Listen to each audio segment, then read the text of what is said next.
Welcome to Politics Between the Lines. The big news is, of course, the debate tomorrow. Because we all saw just how monumental the last debate was, I think it's safe to say this coming debate might be the most anticipated in decades. And the irony is that I'm not sure it has the ability to really affect the race in any way that's commensurate with our heightened expectations. And to illustrate that, let's talk about why each candidate can go into the debate with the expectation that they can win. But we're not talking about who can take up the most oxygen or score the most zingers. We're talking about undecided voters, and these voters may still make up as much as 15% of the electorate. So who are the undecided voters? Well, let's highlight two likely traits. First, they're low information voters, or as I like to call them, the heroes of the republic. These are not people who are stupid or ignorant or unpatriotic.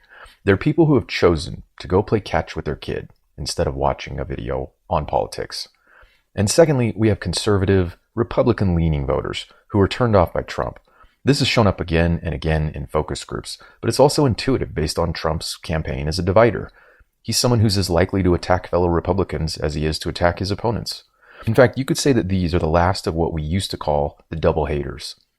When Harris took over for Biden, she saw an immediate month-long rise in polling as more and more of these double haters found her candidacy acceptable.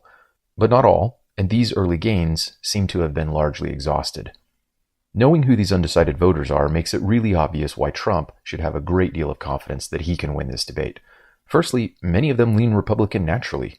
And secondly, voters who don't want to get immersed in politics aren't likely to have a running list of either candidate's most troubling baggage. This obviously can help Harris as well as Trump, but it almost certainly helps Trump way more. On the other hand, Team Harris can see conservative voters who dislike Trump as easy pickings. And the fact that these last undecideds don't like politics will do Trump no favors if he can't keep a lid on his most egregious antics. So while I think the debate can absolutely make a difference in either campaign, I don't see it making a dramatic difference. It seems far more likely to me that the real winner will be feasting on relatively moderate gains as the election continues to be a dogfight. Now, that doesn't mean that the debate carries the same risk and reward for both candidates.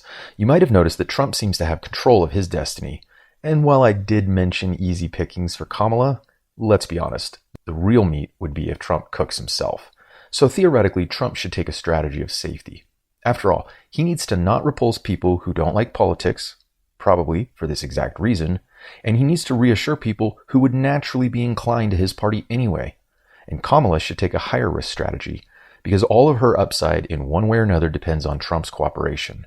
In other words, she needs to expose him. Or better yet, get him to expose himself. And he just needs to act like a normal, grown-ass man. So the question is, what will they do?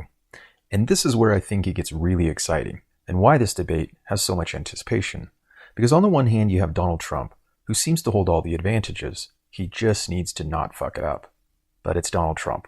Is that even possible?